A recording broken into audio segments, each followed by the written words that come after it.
The string lights were still warm overhead at our HOA welcome barbecue when Diane Blake, the self-appointed queen of Sunnyvale Estates, approached with a smile sharp enough to slice through the burgers. "We're reassigning that shiny new Honda your in-laws gave you to a more deserving resident," she announced loud enough for every lawn chair to go silent. I gripped my plastic cup, heart slamming the pavement. My husband Ryan turned, voice low and steady, loud enough for the whole cul-de-sac. "Diane, no one is touching my wife's car today or ever." I thought that was the end. It was only the beginning. "My name is Lena Hart. I'm 28. I handle admin ops at a clinic downtown, and I've been married exactly 3 weeks." The air in Sunnyvale's community pavilion smelled like grilled ribs, chlorine from the pool, and the faint metallic tang of HOA fines waiting to happen. String lights crisscrossed the pergola, casting that perfect buttery glow over the stamped concrete and identical beige houses. Ryan's hand rested on the small of my back, solid, grounding, my new center of gravity. For the first time in my life, I felt safe. That feeling got supercharged by the silver key fob in my purse. Just that morning, my in-laws, Ellen and Bruce Hart, had surprised us at the dealership.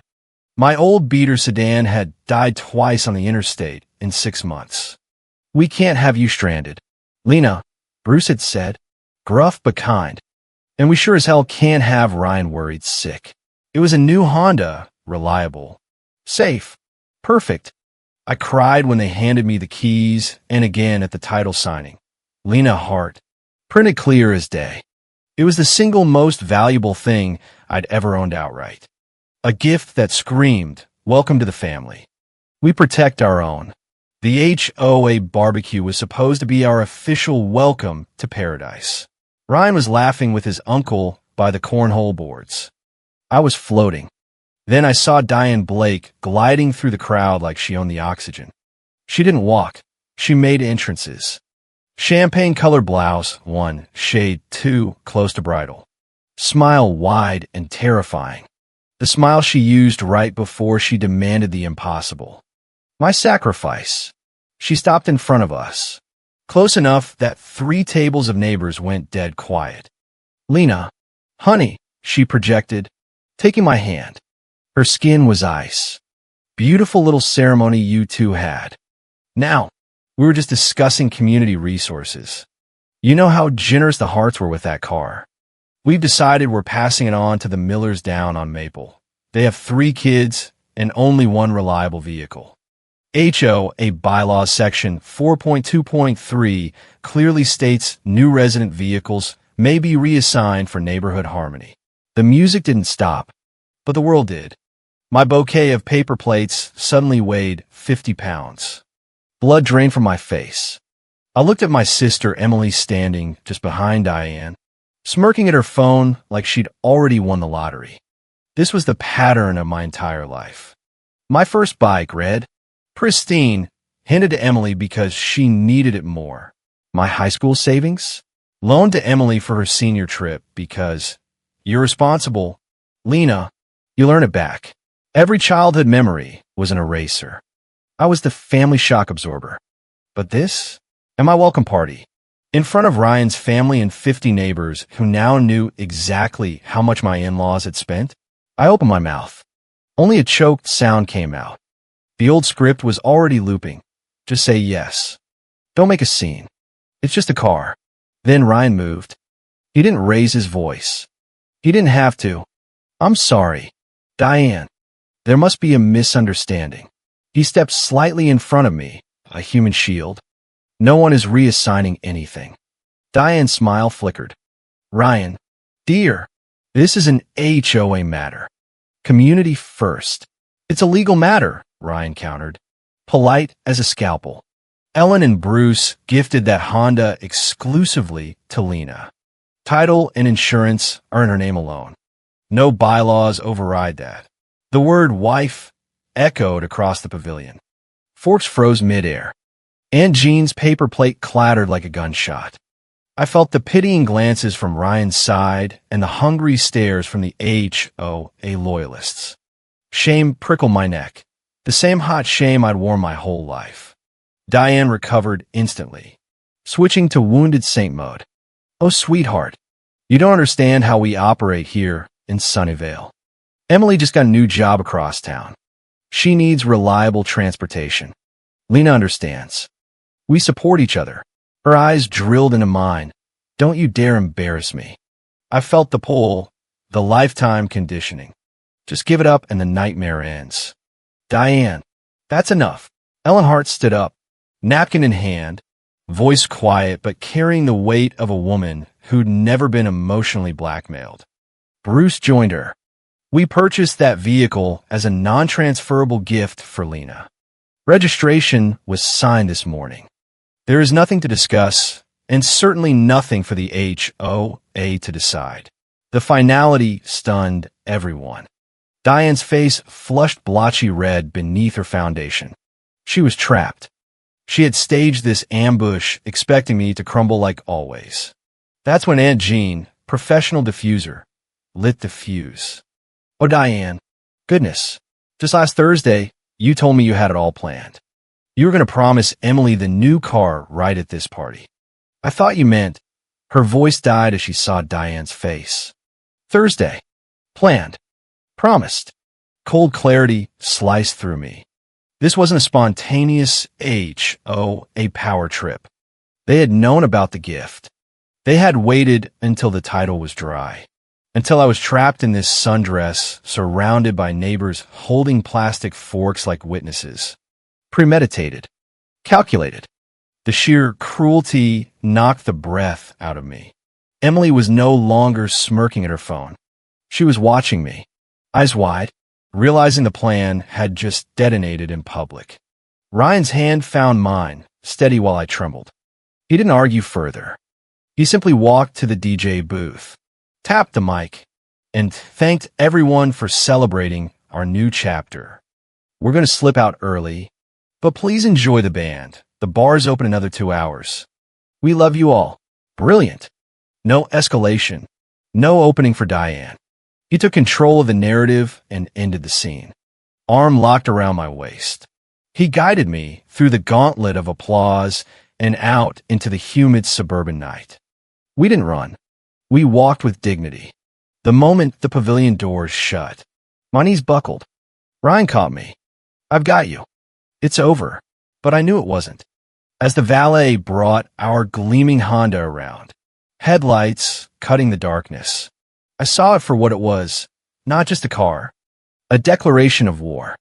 Diane Blake had tried to strip my new life for parts to feed her daughter, and my husband had drawn the line. The argument over the car wasn't the end. It was the opening shot in a manipulation so deep I might not survive pulling it up by the roots. We drove the Honda to the beach cottage for our mini honeymoon. The car smelled new, plastic and promise, but the atmosphere inside was heavy. $20,000 a symbol for a war we never asked for.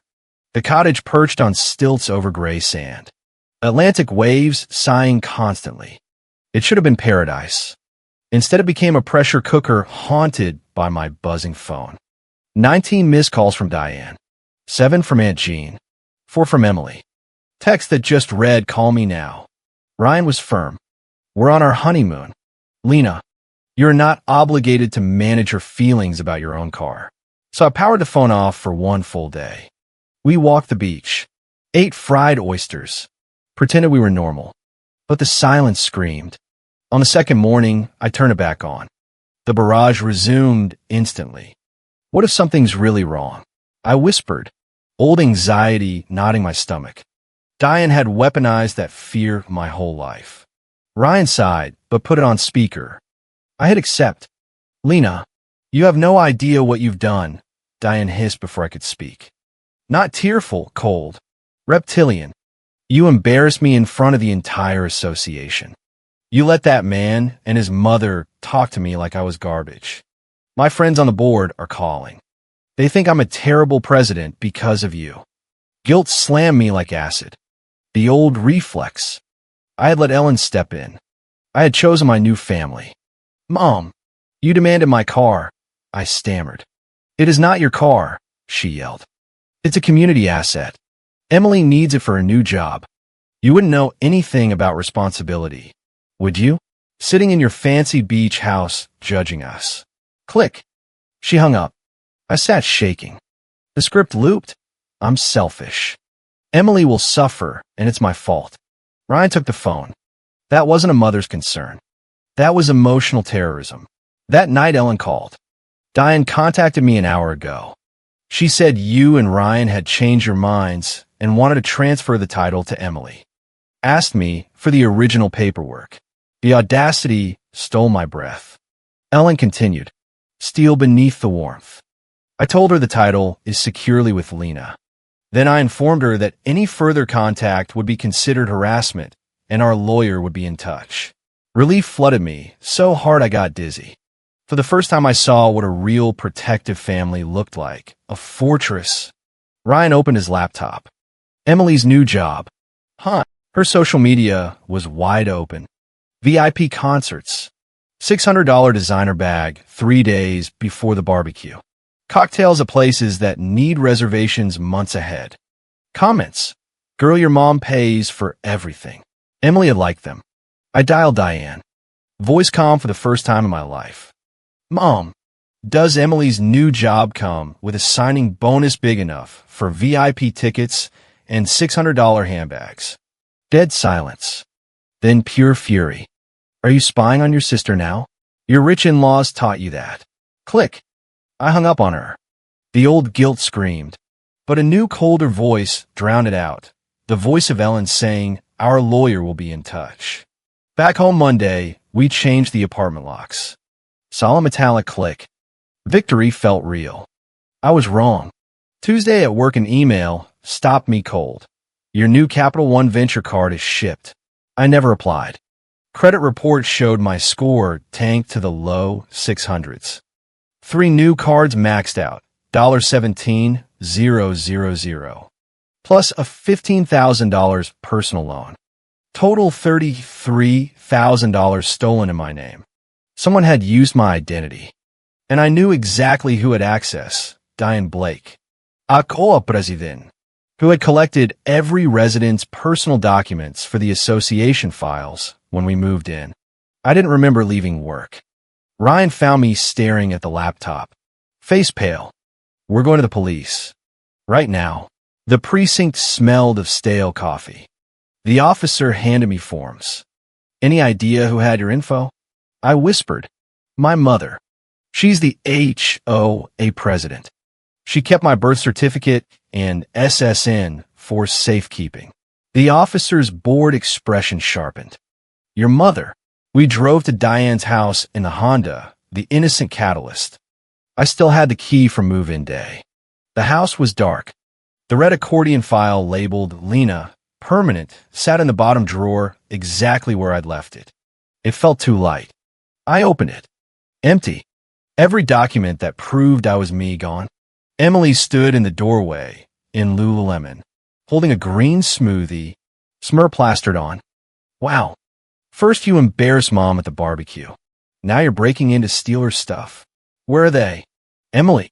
My voice was flat. My documents. My SSN card. My birth certificate. How should I know? You probably lost them. Ryan stepped forward. We just came from the police.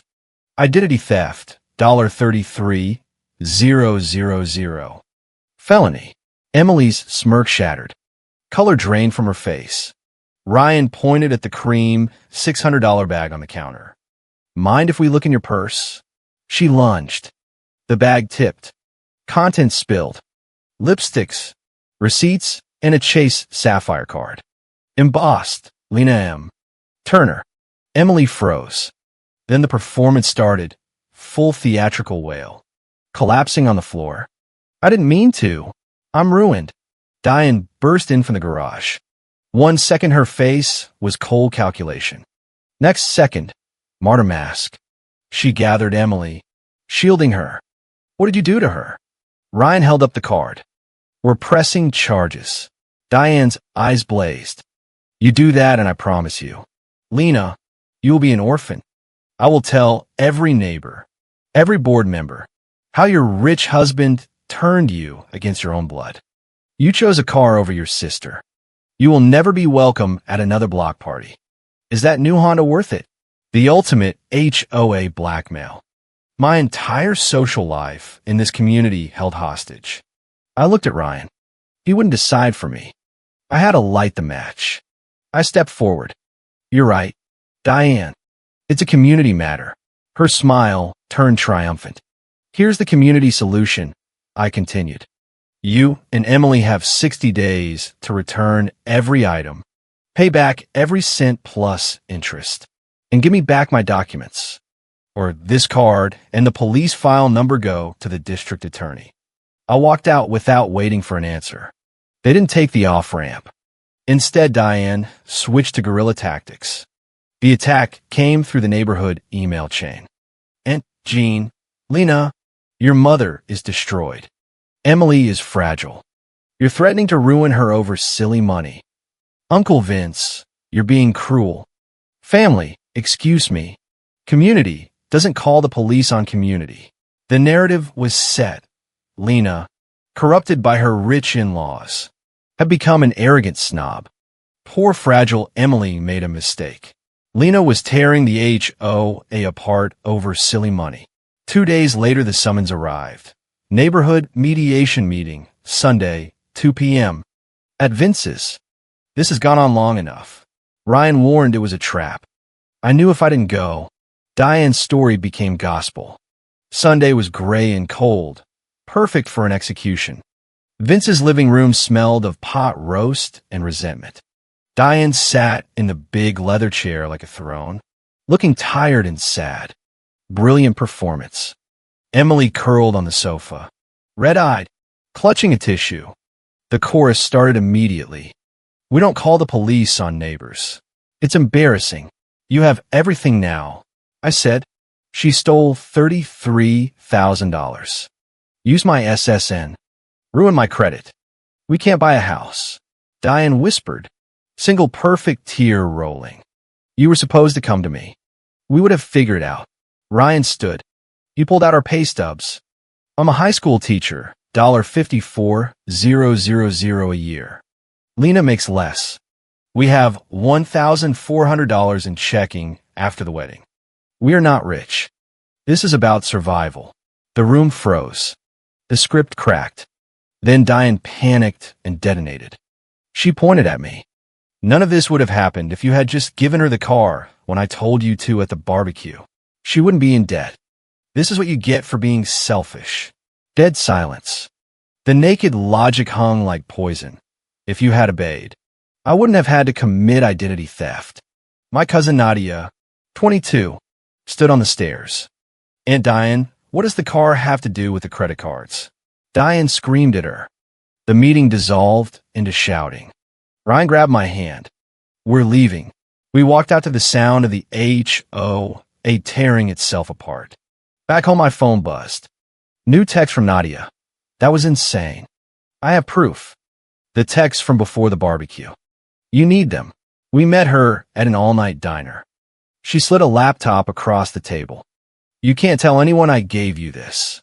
The chats were damning. Diane and Emily planning the reception heist, calling me weak, promising Emily the car. Nadia whispered. When she blamed you for the theft because you kept your own car, it clicked. This wasn't about need. It was about power. The 60-day clock started. Diane launched a saturation bombing of whispers. My credit was still frozen. The $33,000 debt loomed. Ryan started tutoring nights to keep us afloat. Then came an email from my boss. Anonymous complaint to HR claiming I was financially abusing my mother. Diane had filed it using her HOA president letterhead. I was called into the office. Suspended pending investigation. That night I came home to the Honda in our assigned spot, destroyed. All 4 tires slashed. Windshield smashed by a bat. Deep gouge down the entire driver's side with a knife. A message carved in hatred. Security footage was clear. Emily's boyfriend Trevor in a hoodie. grinning at the camera while Kendra pointed at our spot. Insurance adjuster, for $1,000 in damage. After deductible, we needed $2,000 immediately. Ryan logged into his 401k and initiated a hardship withdrawal. Watching him sacrifice his future for my family's violence was the final straw. I'm done, I told Ryan. No more mercy. I want them prosecuted to the fullest. My lawyer, Jenna, amended the suit, added vandalism, stalking, conspiracy, sent everything to the DA. Diane sent one last email. Drop everything, sign the Honda over, and write a public apology to the community, or you will have no neighbors left. I forwarded it to Jenna. Add this to the file. The vandalism video and Nadia's chats with a hammer. Kendra cracked first. She begged for a meeting at Starbucks 3 towns over. She looked hollow, greasy hair, shaking hands. She's gonna let me burn. Mom's insulated. I was there for the vandalism. Trevor flipped on me. I'll testify against her. Plea deal. Probation. I'll pay everything back.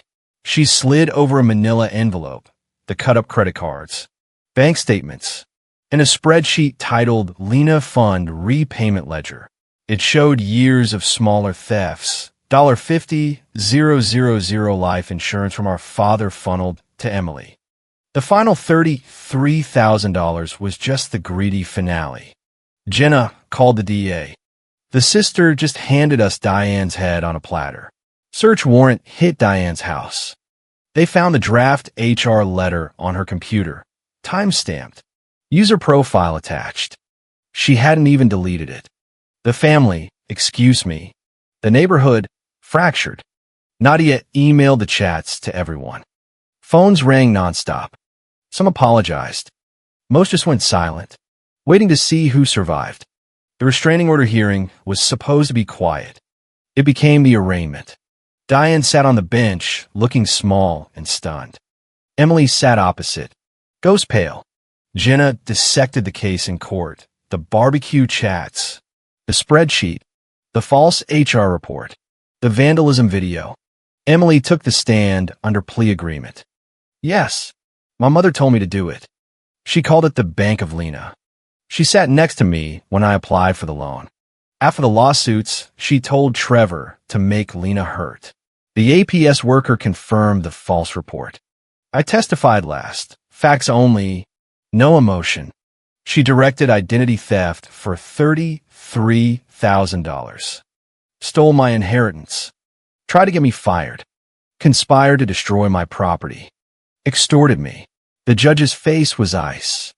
This was not a family dispute. This was a criminal enterprise. Permanent restraining order, 5 years. 1,000-yard distance. Then, given the evidence, I find probable cause. Defendant Diane Blake is remanded into custody. Bail, $100,000. Diane shrieked as the cuffs clicked. 30 days later, we returned for sentencing. Trevor first, 3 years probation. Full restitution. Anger management. He collapsed in relief. Emily next, 5 years probation. 2,000 hours community service. Felony record. Full restitution of $37,000 plus interest. She whispered, "Thank you," to the judge and didn't look at me. Then Diane. No plea. She had insisted on trial. Jury took less than an hour. The judge leaned forward. You treated your own daughter as a resource to plunder. You were organized, calculating, and profoundly narcissistic. This court sees a predator, the ringleader of a neighborhood crime syndicate. Sentences: 3 years state prison on conspiracy to commit fraud, plus concurrent time on identity theft and extortion.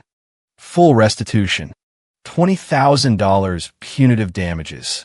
Permanent 10-year restraining order. Diane made a high, thin keen as the gavel struck. The bailiff cuffed her. She was let out a side door. The war was over. Jenna handed me the court order clearing my employment record.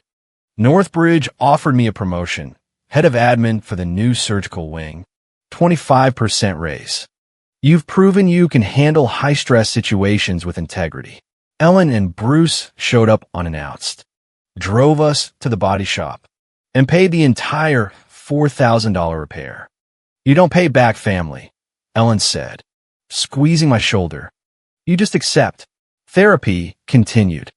The permanent knot of dread I had carried my whole life finally dissolved. On sentencing day, the courtroom felt cold with finality. I sat behind Jenna, Ryan's hand on my knee. Behind us sat Nadia, Uncle Robert, and Cousin Mark, the ones who had chosen truth. Across the aisle, Aunt Jean and Uncle Vince sat small and pale. The judge read the sentences. Diane's face twisted into pure hatred when she looked at me. I held her gaze 3 full seconds, then turned away. Extinction. Her behavior no longer got a reward. Afterward, a small group waited on the courthouse steps. Uncle Robert's voice was thick. "We were blind. We chose loyalty, and we were wrong. We're ashamed." I answered calmly, therapist's voice. "I appreciate you saying that, but my boundaries are permanent. They don't bend for holidays. I'm not that person anymore." Nadia cried. I nodded a final civil goodbye. Ryan and I walked to the parking garage. The Honda waited, clean, repaired, fully mine. Ryan held out the keys. "You drive us home, Lena." I slid behind the wheel. The engine hummed, quiet, reliable, victorious. I adjusted the mirror and saw myself. Clearer eyes, longer hair, older in the best way. Not the girl who crumbled at the barbecue. Not the daughter desperate for approval. Just Lena Hart, the woman who fought a war and won. I put the car in gear. We rolled out into the bright afternoon sun, leaving the courthouse and every shadow of my past behind. The gavel had struck. The cuffs had clicked. The beautiful legal silence was permanent. Thank you for listening. Drop in the comments where you're watching from. I read every single one.